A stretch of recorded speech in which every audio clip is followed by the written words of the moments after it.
존경하는 1280만 경기도민 여러분, 강덕구 의장님과 선배 동료 의원 여러분, 남경필 도지사님과 이재정 교육감님, 그리고 언론인 여러분, 안녕하십니까. 건설교통위원회 새정치민주연합 소속 성남 출신 김재환 의원입니다. 미래 세대를 책임져야 할 청년들의 일자리 문제, 저출산 고령화에 따른 사회적 문제 등에 직면하여 여전히 힘든 경기 속에서 위태로운 걸음을 하고 있는 국민들이 많습니다. 민생의 여야가 합심하여 사활을 걸어도 시원찮을 판에 역사교과서 국정화로 인한 이념 갈등을 조장하면서 마음이 착잡해집니다. 저는 오늘 국론을 분열시키는 역사교과서 국정화 중단을 촉구하기 위해 이 자리에 섰습니다. 교육부는 지난 12일 중학교 역사와 고등학교 한국사 교과서를 국정으로 발행하는 내용의 중고등학교 교과용 도서 국검 인정 구분안을 행정 예고했습니다. 또한 2017학년도에 사용되는 중학교 역사 교과서와 고등학교 한국사 교과서를 국정으로 발행한다고 밝혔습니다. 이런 국정 역사 교과서는 일부 독재국가에서나 사용하고 있고 우리나라에서는 유신 독재 시절 도입했다가 2011년에야 교육 없앤 과거 잔재의 부활을 의미하며 교육 후진국 계열로 돌아가게 되는 것입니다. 안팎으로 역사 교과서 국정화를 반대하는 여론이 들끓고 있습니다.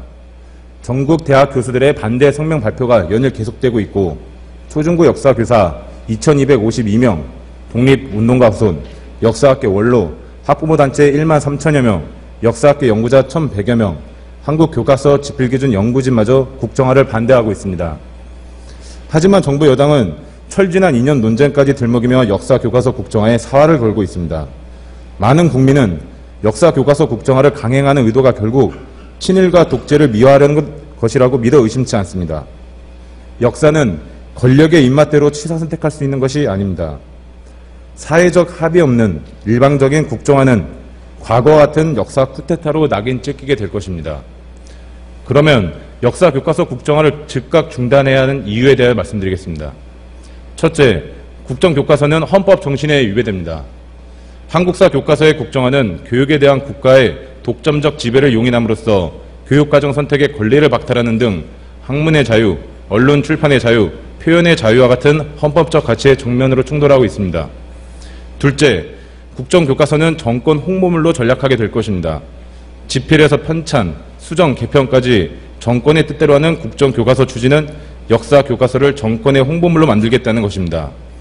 우리의 지난 아픈 역사에서 보듯 정권의 노골적인 역사 개입 유산이었던 유신시대 국정교과서의 폐해를 우리 국민들은 이미 몸소 겪은 바 있습니다. 셋째, 국정교과서는 국가의 품격을 떨어뜨릴 것입니다. OECD 국가의 대부분은 검정제나 자유발행제를 택하고 있습니다. 국정에서 검 인정을 거쳐 자유발행제로 가는 것이 세계적인 추세입니다. 국정제를 근간으로 교과서를 발행한 나라는 북한, 방글라데시 정도입니다.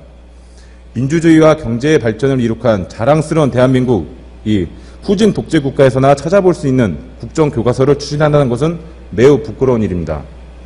전 세계적 추세에도 역행하는 교과서 국정화는 국격을 심각하게 훼손하는 행위라는 것을 인지해야 합니다. 존경하는 강덕구 의장님과 동료 의원 여러분, 지금 대한민국의 당면 과제가 무엇입니까? 무엇보다도 일자리 창출 등을 통해 우선적으로 국민들의 근심 걱정을 덜어줄 수 있는 정책에 올인해야 할 때입니다. 역사학계에 맡겨야 할 역사 교육 문제를 정치인이 나서서 국론을 분열시키는 행동은 매우 심각한 문제입니다. 또한 역사 교과서 국정화는 민주주의 기본 원리의 다원성을 무시하는 것입니다. 일방적으로 하나의 역사만을 고집한다면 교과서를 보수 정권의 이념 도구로 삼으려는 목적 외에 달리 설명할 방법이 없는 것입니다. 박근혜 대통령께서는 이러한 상황을 무겁게 받아들이기 바라며 그럼에도 불구하고 역사 교과서 국정화를 밀어붙인다면 결국 국격을 손상해가며 교육을 정치화한 무책임하고 민주주의를 퇴보시킨 대통령으로 역사에 기록될 것임을 명심해야 할 것입니다. 대한민국은 무수한 순환을 겪어내어 발전해온 나라로서 그 어떤 나라보다 역사를 중시해왔습니다. 신채호 선생께서 말씀하셨습니다. 역사를 잊은 민족은 재생할 수 없다. 우리는 이 말을 꼭 기억해야 할 것입니다. 경청해 주셔서 감사합니다. 또한 불의의 사고로 운명을 달리하신 이근호 따북 공동체 지원센터장의 명복을 빕니다.